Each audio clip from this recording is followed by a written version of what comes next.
Assalamualaikum warahmatullahi wabarakatuh.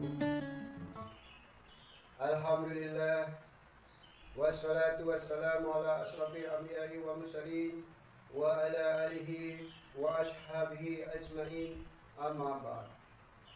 Pertama-tama, marilah kita panjatkan puji syukur kehadirat Allah Subhanahu wa taala, yang mana pada kesempatan yang berbahagia ini kita masih berkumpul, kita masih bisa bertatap muka bersama kalian semua dalam rangka pesantren online SMP Negeri 105 Jakarta. Pertama-tama, saya yang terhormat Bapak Kepala Sekolah SMP Negeri 105, Bapak Haji Samsul, yang terhormat Bapak Ibu Wakil Kepala Sekolah, yang terhormat Bapak Ibu guru beserta karyawan, dan yang saya hormati panitia pesantren Ramadan SMP Negeri 105 serta anak-anakku yang saya cintai. Marilah kita bersama-sama mengucapkan puji syukur. Karena apa? Kita masih diberi kesempatan berpuasa oleh Allah di tahun ini, walaupun dalam keadaan COVID-19. Kenapa dikatakan COVID-19? Karena lagi pandeminya wabah virus corona di tahun ini. Sehingga apa? Sehingga melaksanakan ibadah puasa di tahun ini berbeda sekali seperti tahun-tahun sebelumnya. Di mana tahun-tahun sebelumnya melaksanakan tarawih di masjid, melaksanakan tadarusan di masjid, melaksanakan ibadah-ibadah kebanyakan di masjid. Tapi lain dengan tahun ini. Tahun ini melaksanakan ibadah puasa di rumah, melaksanakan tarawih di rumah, melaksanakan sholat berjamaah, sholat wajib di rumah, melaksanakan tadarus di rumah. Namun tidak pengaruh, namun tidak ada mengurang sedikit pun pahalanya. Ya, pahalanya sama seperti kita melaksanakan ibadah-ibadah di masjid. Anak-anakku, santriwan santriwati online SMP Negeri 105 yang berbahagia. Oleh karena itu, kita melaksanakan ibadah sholat, ibadah tarawih, ibadah puasa di rumah itu jangan malas-malasan. Karena kamu melaksanakan ibadah puasa di rumah lalu kamu banyak tidur, itu salah. Justru melaksanakan ibadah puasa di rumah itu harus lebih semangat, harus lebih bergairah. Karena apa? Karena kita kumpul bersama keluarga, kumpul dengan adik kamu, kumpul dengan bapak ibu kamu, kumpul dengan kakak kamu, dan lain sebagainya. Itu akan memberikan semangat, akan memberikan motivasi pada diri kita. Maka dari itu harus lebih semangat dalam melaksanakan ibadah puasa di tahun ini, walaupun keadaan dalam COVID-19. Untuk itu, maka kita harus melaksanakan ibadah itu harus dengan sungguh-sungguh. Karena apa? Karena kalau ibadah dengan sungguh-sungguh itu pahalanya sama. Coba Bapak tanya sekarang, apakah kamu sekarang masih tadarusan? Sudah berapa juz yang kamu laksanakan? Sudah berapa surat yang kamu baca? Nah, untuk itu marilah kita tingkatkan terus dalam rangka melaksanakan ibadah-ibadah puasa di bulan puasa ini. Agar apa? Agar bertambah keimanan, agar bertambah pahala kita di sisi Allah Subhanahu wa taala. Ibadah puasa itu adalah wajib bagi kita. Jadi kamu jangan terlena, jangan menyepelekan ibadah puasa ini. Kenapa? Ibadah puasa ini adalah ibadah yang telah diwajibkan oleh Allah bukan hanya pada umat Nabi Muhammad saja. Ibadah puasa ini diwajibkan kepada umat-umat sebelum Nabi Muhammad sampai kepada Nabi Muhammad kita. Maka dari itu, sesuai dengan ayat Al-Quran surat Al-Baqarah ayat 183 yang berbunyi, Ya ayyuhalladzina amanu kutiba alaikumus syiyam kama kutiba alal ladzina min qablikum la'allakum tattaqun. Bahwa berpuasa itu wajib hukumnya bagi kita semua. Bagi siapa? Bagi umat muslim, umat Islam yang berakal, yang sehat, itu syaratnya. Maka dari itu laksanakanlah ibadah puasa ini dengan penuh keikhlasan, dengan penuh kesabaran. Jangan mentang-mentang puasa lalu kamu ngumpet di kamar mandi, ngumpet di bawah kolong meja, lalu kamu makan dan minum.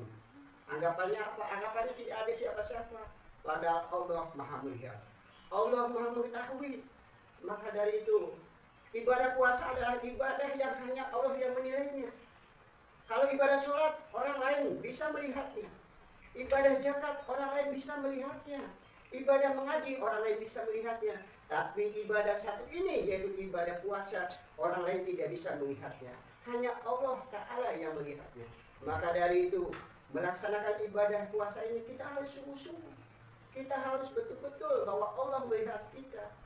Jangan sekali-kali kamu ketika melaksanakan ibadah puasa itu, kamu sekali-kali seperti yang Bapak contohkan tadi, masuk kamar mandi, minum, ngumpet di kamar, lalu kamu makan dan sebagainya, itu tidak boleh. Karena apa? Karena Allah Maha melihat kita.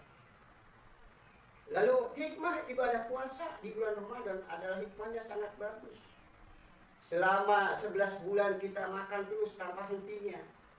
Ketika kita makan, proses metabolisme dalam tubuh kita, organ kita bekerja terus mengolah makanan. Sehingga apa? Tidak berhenti-hentinya untuk mengolah terus makanan itu di dalam tubuh.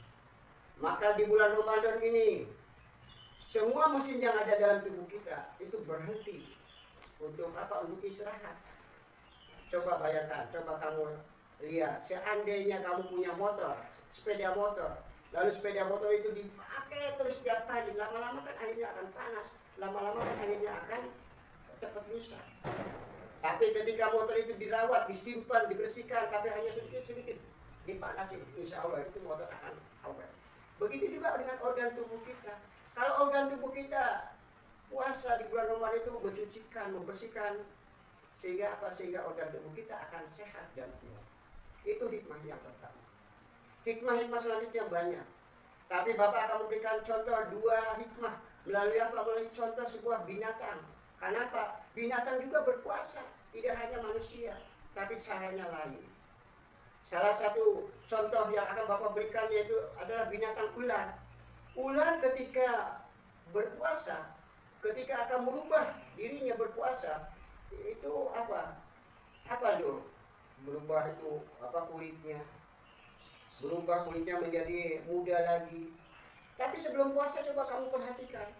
Ulat itu makanannya apa? Makanannya sangat rakus. Apapun dimakan oleh ular, ya, oleh ular dimakan. Ketika dia bersemedi atau ketika dia berpuasa, ya, untuk mengganti kulitnya sehingga muda lagi, ya, dia berpuasa bersemedi dia beberapa hari, beberapa minggu, mungkin beberapa bulan. Setelah berpuasa ular itu, lalu dia kembali kepada kehidupan seperti biasa. Ketika kehidupan seperti biasa, dia apa? Dia makanannya sama, dia sangat rakus. Artinya dalam kehidupan ular itu sebelum puasa dan sesudah puasa tidak ada perubahan. Begitu saja. Tapi Bapak contohkan satu lagi yaitu binatang ular. Ulat, tadi ular sekarang ular. Binatang ular itu merusak tumbuh-tumbuhan, merusak daun-daunan, bahkan merusak buah-buahan. Ulat itu. Tapi ketika ulat berpuasa, ulat menyendiri dan menjadikan kepompong menjadikan kupu-kupu. Ketika ulat menjadi kupu-kupu, apa yang dimakan oleh ulat tadi? Yang dimakan oleh ulat tadi yang tadinya merusak daun-daunan, merusak buah-buahan. Tapi ketika menjadi kupu-kupu, ulat itu tidak merusak lagi. Ulat itu tidak meracuni lagi buah-buahan. Tapi malah kebalikannya. Ulat itu ketika menjadi kupu-kupu, dia akan menghisap sari-sari buah-buahan, menghisap sari-sari bunga yang ada di alam sekitar itu. Kupu-kupu hinggap ke satu bunga, menghisap bunga itu. Hinggap lagi di bunga ini, menghisap bunga ini. Hinggap lagi di bunga itu, menghisap bunga itu. Artinya kupu-kupu itu memakan makanan yang bagus-bagus, menghisap yang intisarinya. Nah, dari 2 contoh binatang yang Bapak berikan ini, maka kamu bisa mengambil hikmahnya. Mana kira-kira yang bagus menurut kamu dalam kehidupan ini? Ayo, siapa yang bisa menjawab? Apakah ular atau ulat? Coba, siapa yang bisa menjawab? Ya. Kamu jangan sampai seperti ular yang tadi. Sebelum puasa dan sesudah puasa sama makanannya rakus. Tapi yang Bapak harapkan dari kedua contoh binatang tadi adalah binatang ular. Kalau binatang ular itu apa? Binatang ular itu yang tadinya rakus, yang tadinya merusak, ketika menjadi kupu-kupu, dia makan sari-sari bunga yang ada dalam tumbuh-tumbuh yang bunga itu. Maka dari itu, harapan Bapak, hikmah bulan puasa ini, kamu harus ada perubahan. Yang dulunya kamu malas menjadi rajin harapan Bapak. Yang dulunya tidak membantu orang tua, harapan Bapak kamu bisa membantu orang tua. Yang dulunya tidak pernah mendoakan orang tua, yuk sekarang ketika habis sholat fardu, habis sholat sunnah, kita doakan kedua orang tua.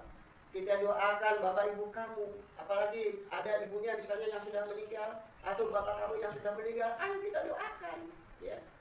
Biar apa? Biar bapak ibu kamu yang sudah meninggal itu diberikan apa? Dilapangkan oleh Allah, dihapuskan dosanya oleh Allah. Itulah hikmah bulan puasa untuk kali ini, walaupun dalam keadaan COVID. Demikian saja hikmah atau kultum atau ceramah yang diberikan oleh Bapak. Mudah-mudahan ada manfaatnya bagi kalian semua.